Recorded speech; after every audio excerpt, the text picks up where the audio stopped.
หน่อยเนาะปึ๊บ ใส่รองเท้าบูทอาบน้ำเลยดิเนาะของแท้ดีกินสบายเนาะนี่สิเป็นจุดเลิกแน่พี่หน่อยเนาะเป็นได้น้องสดชื่นป่ะเย็นดีเนาะเฮ็ดบันสัมปาวานอ้าวเลยเนาะเอ้าก่อนอื่นก็สบายดีปะลุงก่อนเนาะสบายดีปะลุงเนาะอากาศยามเย็นเนาะเป็นเงินทางผีทางฝั่งไทยด้วยน้องซ้อนด้วยเนาะเอ้าปิ่นหน้ามาหากล้องหาเพิ่นเนาะเพิ่นอยากซื้อกล้วยซอยเจ้าหน่อยเนาะมื้อนี้เปลี่ยนบรรยากาศแน่พี่น้อยเนาะริมน้ำลำธารครับป่ะครับพ่อเย็นพ่อเย็นพี่น้อยเนาะบรรยากาศนั่งของหูเส้นทางบริเวณเรา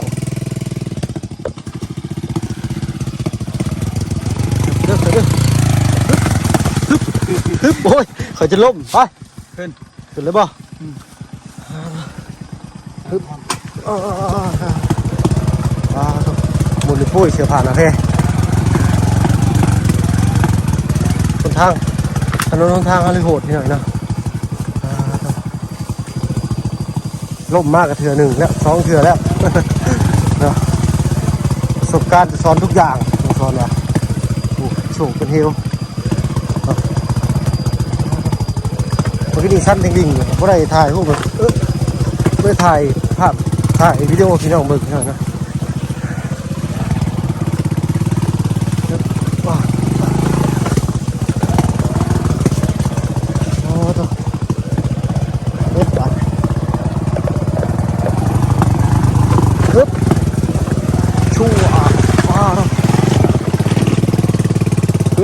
บาน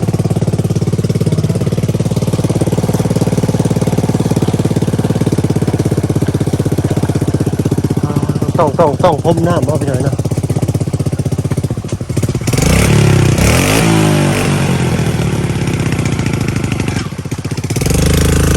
ขึ้นมาลงไทยขึ้นผมไปนั่งรอปลอดภัยหายห่วงถ่ายสะบัด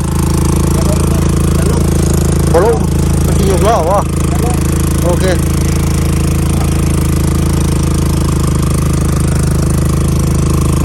ลงเลยมาลงเลย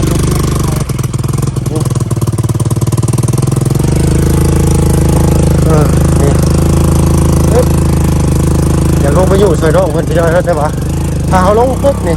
น้ำหนักข้างหลังก็สิลายเกินไปเป็นว่ายกล้อเลยเนาะแล้วก็น้องมันก็บ่ให้โดดอีกได้ถ้าโดดนี่ก็แม่นยกล้อเลยเวลาอ่อนขึ้นเขาเนาะปากรถสเตอร์หรือว่าโซ่รถเอาได้เรื่องกล่องจะแบนท่าทีเรื่อยๆเนาะนี่เป็นแบบว่าถ้าเราพิพาทมาหน่อยนึงนี่เป็นว่าสัตว์ลงข้างคลองนี่เรียบร้อยแล้วพี่น้อยเราปุ๊บ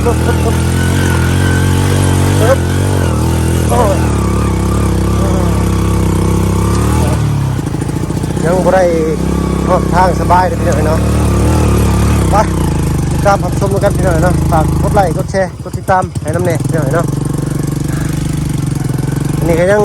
สบายแต่บนนี้พี่น้อยเนาะต่อไปก็ทำตะขัดกันเบาเพิ่มพี่น้องติดตามรับชมกันซัดพี่น้อยเนาะว้าวอย่า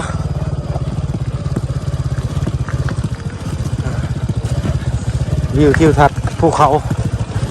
สดงามตัดภาพมาหนทางต้องยังไงเนาะฮึบว้าต้องดูจนหมดติดเบาะหลุดเลยต้องทำมาตอนนั้นนี่ยังบ่ได้มีต้นเขาได้พี่น้อยเนาะรอบนี้มีไปเลยเพราะว่าเป็นเฮ็ดให้ภูเขาซักลูกหรือว่าซักเขา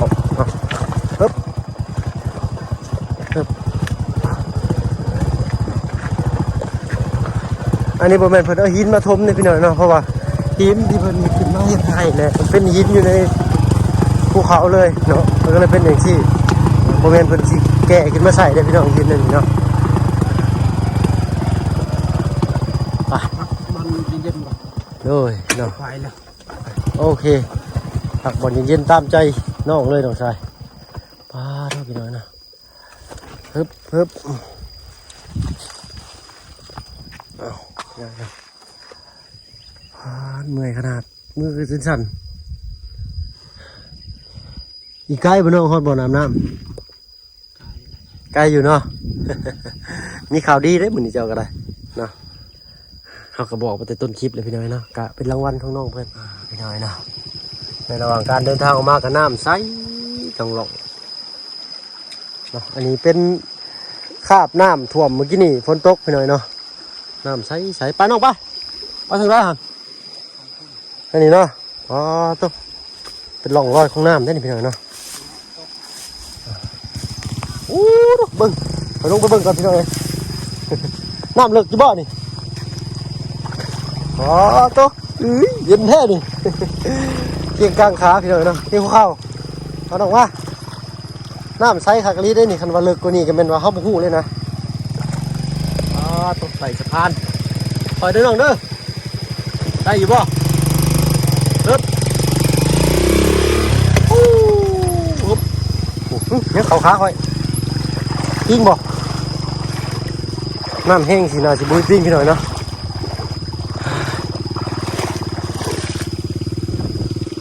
ใช้เป็นยังเขา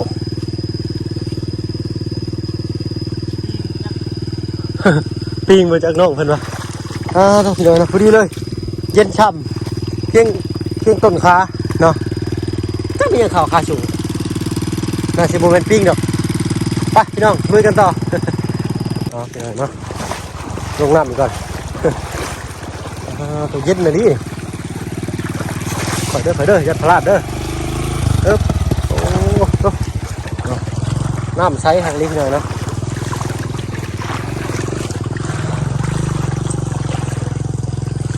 น้ำลำธารไหลลงมาจากเขา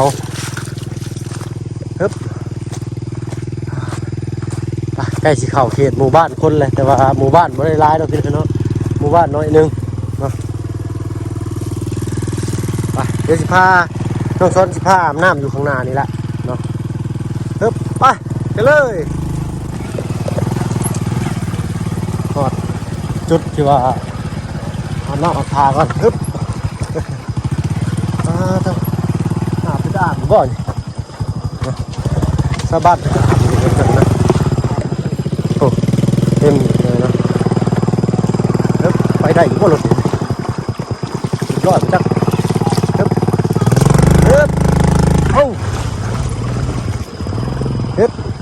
มิดพอเลยโอ้โหลื่นเนาะไปได้มาแล้ว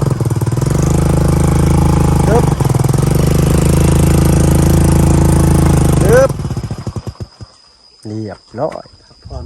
พักผ่อนก่อนเนาะตัวกล้วยฉับมาเถอะเนาะ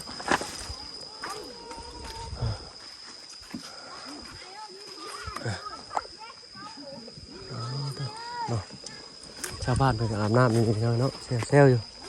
ตอนแรกเขาว่าสิพากันอาบอยู่เทิงพูนพี่น้องเนาะเบิ่งเพิ่นอาบเขาจะคือสิ ให้เพิ่นอาบพี่น้องเนาะ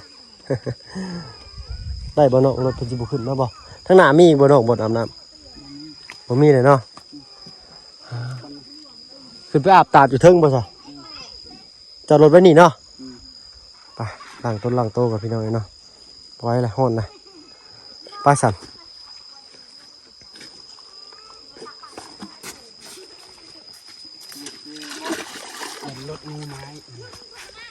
รถหมูมานี่ก็สิไปได้อยู่บ่นี่กระซิดเข้าข้างนะบ่ปวดแขนเลยเนาะวานนี่แกจะน่าจะขึ้นไปถึงหน่อยเนาะ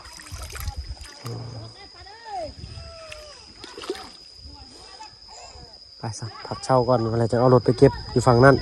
ไปยังยางขึ้นไปอาบน้ำเนาะหน่อยนะใส่รองเท้าบูทอาบน้ำเลยดิเนาะของแท้ดีกินสบายเนาะนี่สิเป็นจุดเลิกแน่พี่หน่อยเนาะเป็นได้น้องสดชื่นป่ะเย็นดีเนาะ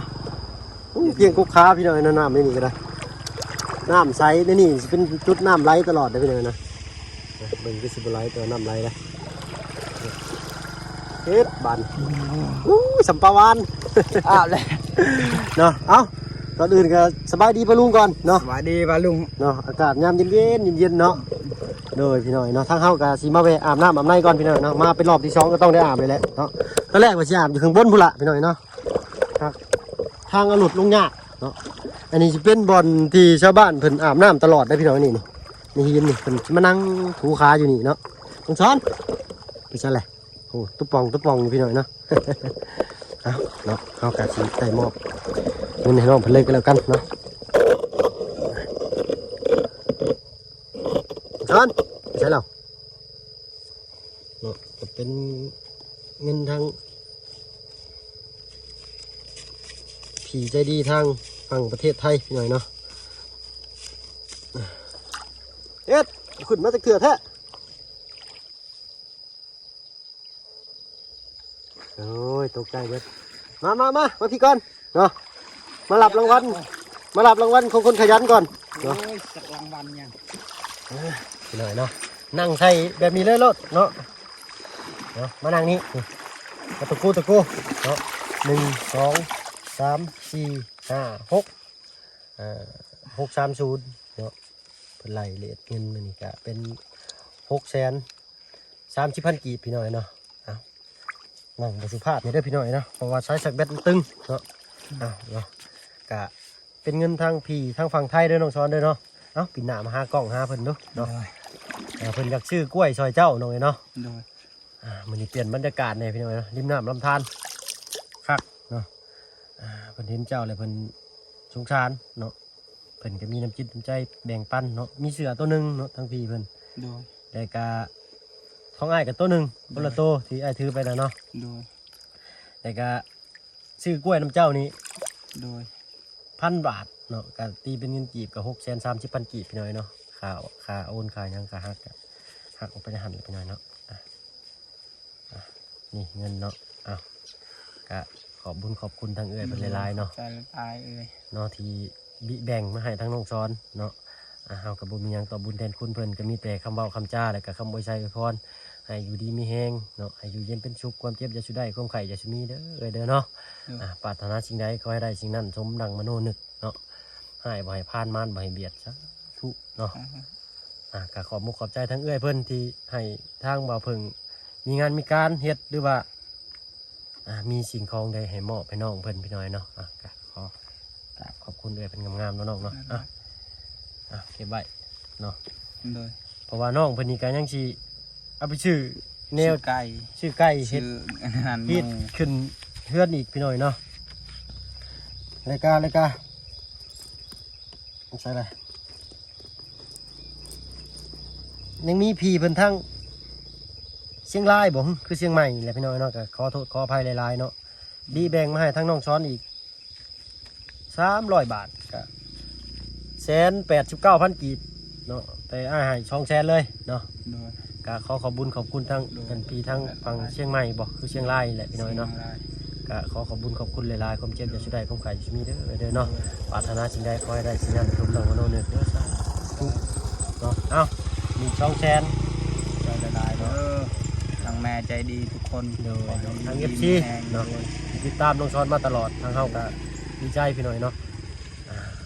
ขอให้อยู่ดีมีแหง โดย ความเจ็บจะเคยได้ความใครจะเคยมี โดย แม่ทุกคนกับ FC โดย ขออยู่ดีมีแหงเด้อกับปลาลุง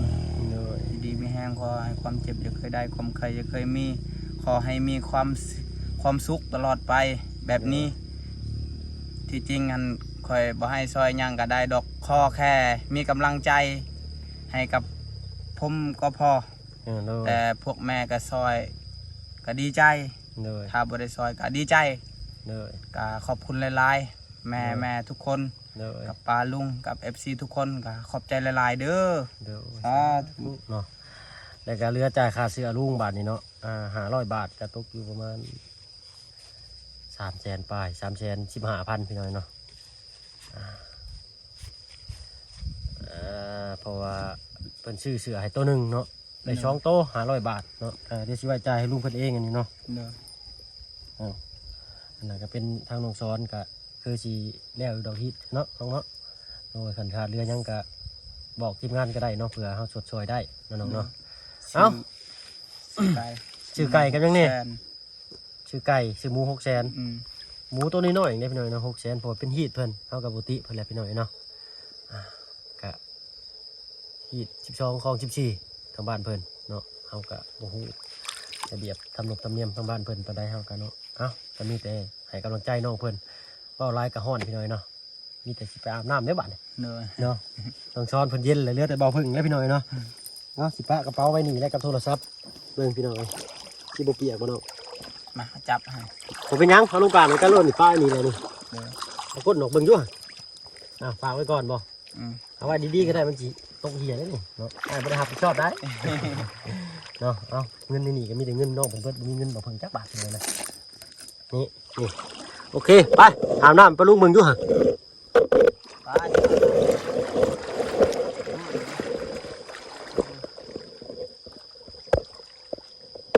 อึ๊บไปพี่น้องถอดรองเท้าใส่ก่อนใส่ก็ได้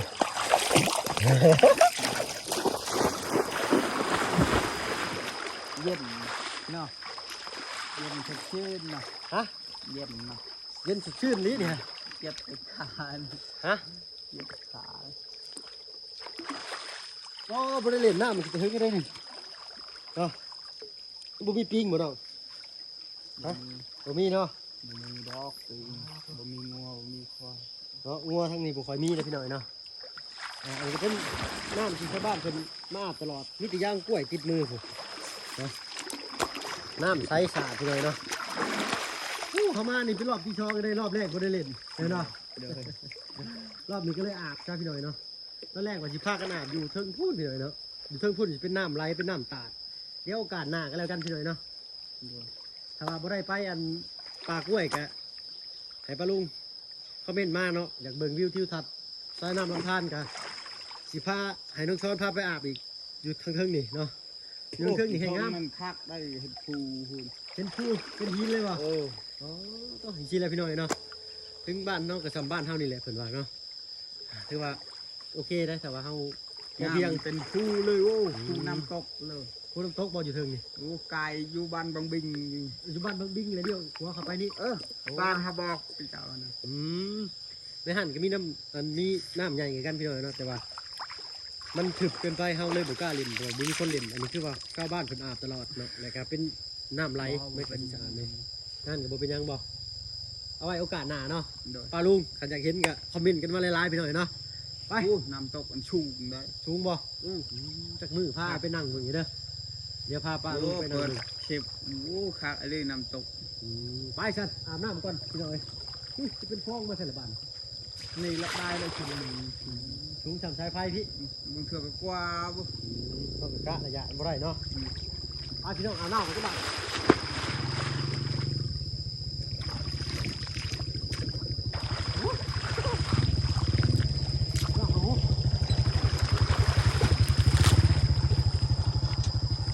กล้าอมเลยครับ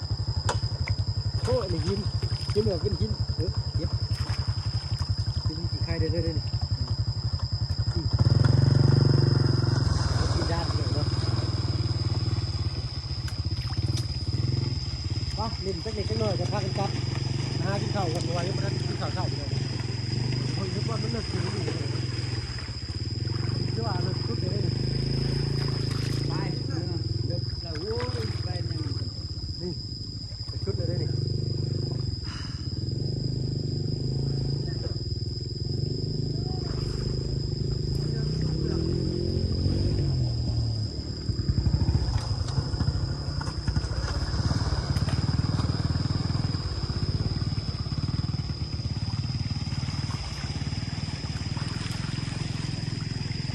ปะครับพ่อเย็นพ่อเย็นพี่หน่อยเนาะบรรยากาศน้ำของมืออันเดียวว่าบุได้เด่นเด็กสิจะโดนเลยนะพี่หน่อยเนาะเด่นแค่ตายังเป็นเด็กน้อยข้างหน้ากับข้างใต้อีกเลยอันนี้ก็คือว่าธรรมชาติบำบัดกากะลีไปเรียกมาเลย คักเนาะเย็น ฮะ คักเย็น เย็นเนาะไปพี่น้อง มีแห้งแล้วบันอึ๊บเขากระเปียกมาแล้วนี่ถูก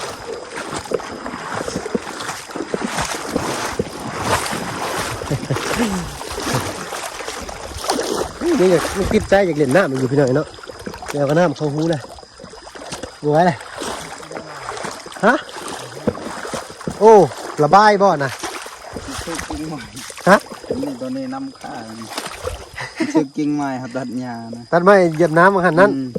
หลายหูเลยพี่หน่อยเนาะรูเป็นรูพุ่นเลยเอ้า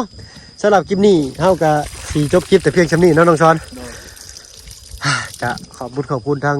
ผู้ใหญ่ใจดีทั้งสองท่านทั้งฝั่งไทยเนาะที่บีแบ่งน้ำจิตน้ำใจเนาะก็ถือว่าขอบคุณเป็นอย่างไรพี่หน่อยเนาะเอ้าถ้าผิดพลาดประการใดก็ขอโทษขออภัยเด้อคลิปนี้เนาะอาจสิบ่มีสาระเนี่ยแต่ก็เฮากับบ่ได้พ่อดนนะพี่หน่อยเนาะธรรมชาติก็ตื่นเต้นมาเพิ่งก็ได้เนาะก็ขอโทษขออภัยหลายๆว่าจะได้บทสุภาพก็ขอโทษขออภัยเนาะผิดพลาดประการใดก็คอมเมนต์มาเนาะทางเฮาสิเข้าไปอ่านทุกคอมเมนต์แล้วก็สิเข้าไปตอบพี่หน่อยเนาะแล้วก็เก็บมาเป็นการพัฒนาของตัวเองพี่น้องเนาะเอ้าสบายดีคลิปนี้ลาแล้วเนาะสบายดี ลาไปลุงสวัสดี โดยเนาะไปพี่น้องจบกับภาพบรรยากาศอาบน้ำเย็นๆคอยทยอยไล่เมื่อคอยสิขึ้นรถเนี่ยได้ระบาดนี่ ขึ้นกันมา โบและเมื่อฮอดอันรถนะเสือเปียกซ้ำ ไปพี่น้อง